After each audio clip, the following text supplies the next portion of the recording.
Bonjour à tous, allez, ça y est, les fondations sont coulées, je vous explique un peu.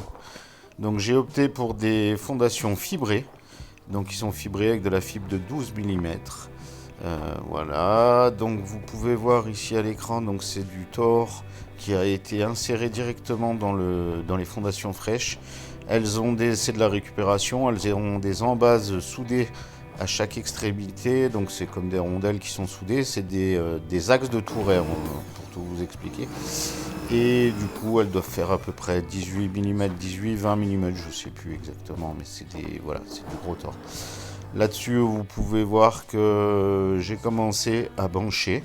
Donc, comment j'ai pratiqué? Les tasseaux au sol sont exactement de même section que l'épaisseur d'une banche. C'est des tasseaux carrés qui sont cloués dans le béton avec des pointes à béton. Pourquoi j'ai opté à cette façon de faire? Comme ça, je superpose, voilà, mes banches dessus. Elles font exactement la même section, ça va me servir énormément par la suite, vous aurez l'occasion de voir pourquoi. Donc j'ai opté pour un petit fruit de l'ordre de 5 cm au mètre pour que ça... Non, 5 cm pardon, sur 2 mètres, histoire d'avoir voilà, une répartition des forces au niveau du soutènement. Voilà. Donc les banches sont solidarisées entre elles par une planche relativement épaisse. Elles vont être attachées en bas, comme vous pouvez le voir, après le tasseau dont je viens de vous expliquer l'usage. Voilà, donc je fais une grande partie. Après, on dégauchit à la ficelle. Voilà, sur l'avant, on peut se rendre compte que j'ai mis des espèces de gros chevrons là, donc voilà, à chaque jonction de banche. Et en face, je plante un pieu qui va me servir à choper mon alignement correct sur la grande longueur. Il faut savoir que le mur, en tout et pour tout, fait plus de 40 mètres de long. Donc voilà, je voulais pouvoir le dégauchir et essayer de monter au maximum droit. Malgré que c'est pas évident sur des longueurs pareilles, de la banche de plus ou moins de récupération et du fait que je suis pas de métier, voilà.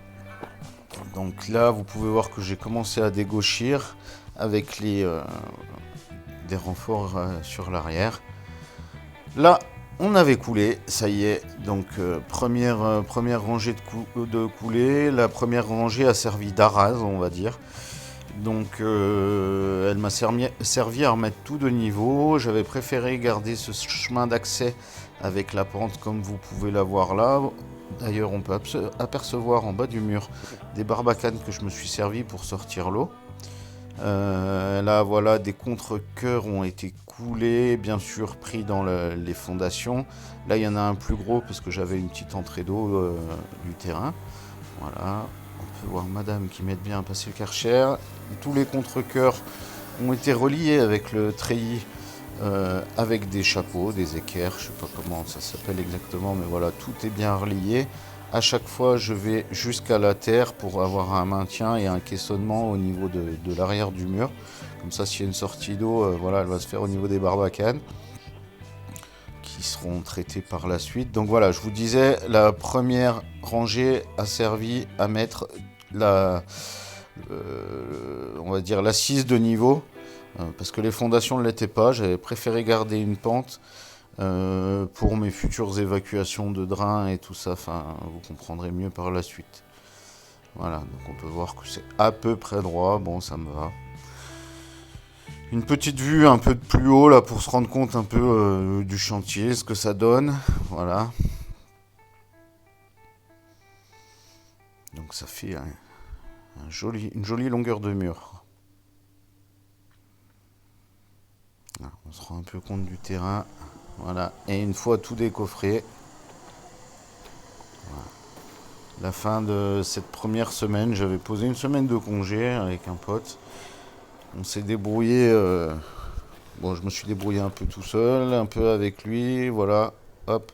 Ça a permis donc sur cette semaine de congé de faire les fondations, enfin de creuser les fondations, de les couler et de couler ce premier rang, voilà, du prémisse du mur de soutènement.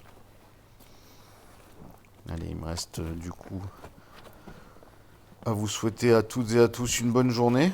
Et puis je vous dis à la prochaine. Ciao, portez-vous bien.